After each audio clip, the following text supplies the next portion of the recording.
कैसे बनेगा पाकिस्तान अधिकृत कश्मीर भारत का हिस्सा? अगर फिरदौश बरुए ज़मीयस्त हमीयस्त ओ हमीयस्त ओ हमीयस्त। मैंने जब भी कश्मीर की बात की है तो ये लाइनें मेरे मन में ज़रूर आती हैं। मैं खुद भी कश्मीर घूम के आया हूँ और सच बताऊँ मेरे पास कश्मीर को इससे अच्छे तरीके से बयां करने का और कोई तरीका नहीं है। पर यह सिक्के का बस एक पहलू है। जम्मू और कश्मीर का एक पहलू जितना अच्छा है, दूसरा पहलू उतना ही खराब। हमने हमेशा भारत के नक्शे में जम्मू और कश्मीर को भारत के ताज के रूप में ही देखा है। असलियत में इस ताज के किनारे कटे हुए हैं, जिसमें से उत्तर और पश्चिम पाकिस्तान ने, उत्तर पूर्व चीन ने हथिया रखा है। 1947 से लेकर अब तक भारत कोशिश करता रहा है कि पूरा कश्मीर भारत में मिल जाए, पर अभी तक ऐसा नहीं हो पाया है। तो भारत ऐसा क्या करे कि पाकिस्तान ऑक्युपाइड कश्मीर वापस ले सके? जम्मू और कश्मीर का इतिहास। जैसे किसी भी एग्ज़ाम से पहले हम पिछले साल के एग्ज़ाम पेपर सॉल्व करते हैं, वैसे ही रणनीति बनाने से पहले इतिहास को जानना ज़रूरी होता है। शुरुआत अंग्रेज़ों के लालच से हुई। द्वितीय विश्व युद्ध में एलाइज जीत तो गए, पर ब्रिटेन को बहुत आर्थिक नुकसान हुआ था। तो ब्रिटेन भारत को अपने कब्जे में नहीं रख पा रहा था। उसने भारत को तोड़ा, जिससे विशाल भारत उन्नति की जगह सीमा विवाद में उलझा रहे और कुछ समय बाद ब्रिटेन वापस अपना अधिकार जमा सके। आज़ादी के बाद ब्रिटेन ने महाराजाओं को ऑप्शन दिया, भारत, पाकिस्तान या स्वतंत्रता का। उनमें से एक जम्मू और कश्मीर महाराजा हरि सिंह थे। उन्होंने शुरुआत में स्वतंत्रता को चुना, पर कुछ ही महीनों में पश्चिम के पश्तूनी किसानों और मजदूरों ने बगावत शुरू कर दिया। तब हरि सिंह ने जम्मू और कश्मीर को भारत में मिलाने का निर्णय लिया। 26 अक्टूबर 1947 में हरि सिंह ने जवाहरलाल नेहरू के साथ instrument of accession of Jammu and Kashmir to India में हस्ताक्षर किया। इसमें कश्मीर के 3 क्षेत्रों का नियंत्रण पूरी तरह से भारत को मिल गया। पहला रक्षा, दूसरा सूचना, तीसरा विदेशी मामले। दूसरी तरफ पश्तून के लोगों और पाकिस्तान के सैनिकों ने जम्मू का पश्चिमी हिस्सा अपने कब्जे में कर लिया और जिसे हम लोग पाकिस्तान ऑक्युपाइड कश्मीर के नाम से जानते हैं।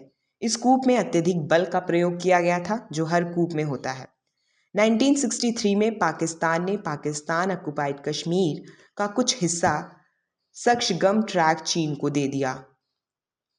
पाकिस्तान ऑक्युपाइड कश्मीर को भारत में कैसे मिलाएं? 1947 के कूप के खिलाफ यूएन ने रिजोल्यूशन 47 पास किया, जिसमें पाकिस्तान को अपनी सेना और समर्थन वापस लेने को कहा गया। जिसके बाद पाकिस्तान ऑक्युपाइड कश्मीर के लोगों को वोट के जरिए अपना देश चुनने का मौका मिलना था और हम लोग जानते हैं वो सुझाव कितना माना गया। 74 साल पुराना और यूएन जैसी बड़ी संस्था का सुझाव ना मानने वाले देश से डील कैसे करें, यह एक बहुत बड़ा सवाल है। ऐसे पुराने और बड़े मुद्दों पर बहुत सुझाव आते हैं और उनमें से कुछ अच्छे होते हैं, कुछ प्रैक्टिकल होते हैं। स्ट्रैटेजी 1, कन्वेंशनल वॉर, परंपरागत युद्ध। इसके मुताबिक भारत को कुछ महीनों तैयारी करके पाकिस्तान ऑक्युपाइड कश्मीर पर आक्रमण कर देना चाहिए और अपनी पूरी सेना की ताकत का इस्तेमाल करना चाहिए। नुकसान: लड़ाई में सबसे ज़्यादा पैसे लगते हैं, पर नुकसान सबसे ज़्यादा इंसानों का ही होता है, चाहे वो लड़ाई करने वाला सैनिकों का हो या देश की ज़रूरतमंद जनता का। यह एक ऐसी स्ट्रैटेजी जो देखने और सोचने में सीधी और सरल लगती है, पर प्रैक्टिकली लड़ाई करने वाले दोनों पक्षों का नुकसान करवाती है।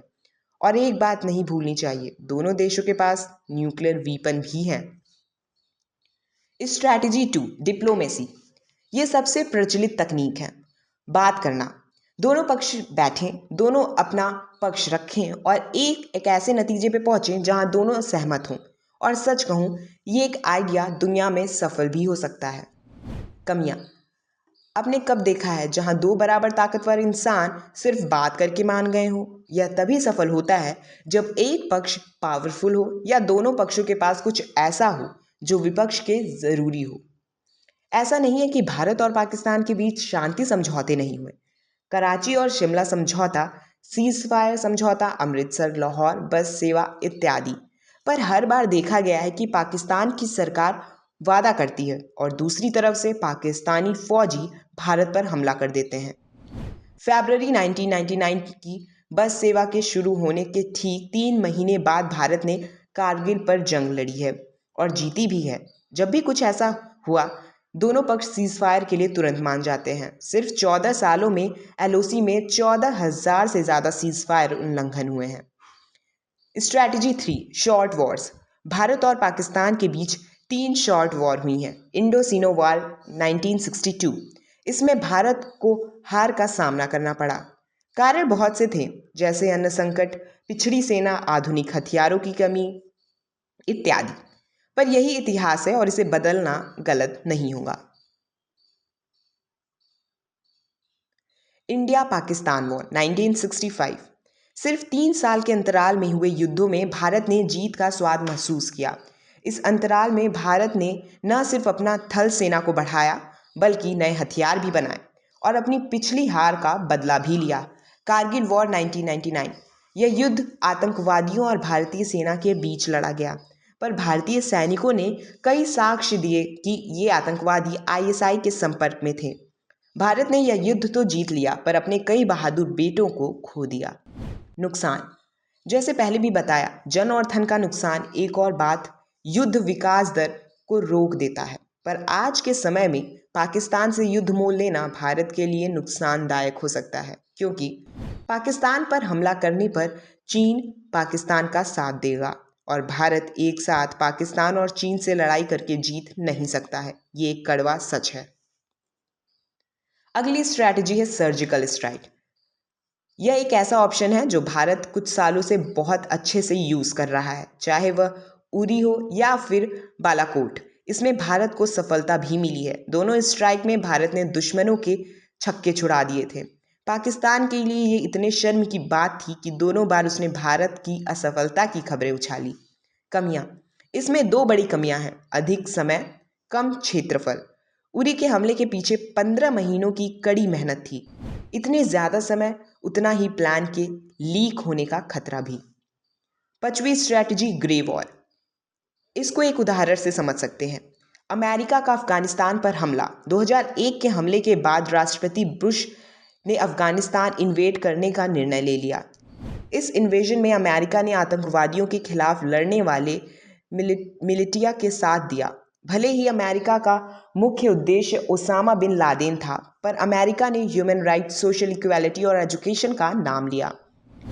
दूसरे शब्दों में, एक देश के उग्र पिछड़े लोगों के सहारे देशों में इन्वेड करो और दुनिया को दिखाते रहो कि उस देश को आपकी बहुत ज़्यादा ज़रूरत है। कमियां, यह हद से ज़्यादा मुश्किल काम है।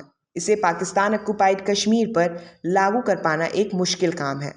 एक तो पाकिस्तान को चीन का बहुत ज़्यादा समर्थन है, क्योंकि चीन ने one belt one road plan में पाकिस्तान काफ़ी बड़ी भूमिका निभाया था।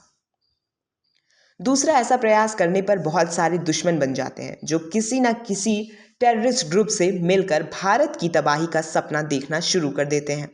जो रॉ जैसी खुफिया एजेंसी पर भार बढ़ा। फैमिली मैन का एक डायलॉग है कि उनकी टेररिस्ट सिर्फ एक बार जीतना होता है और हमें सीक्रेट एजेंसी हर बार। Strategy 6, mixed war.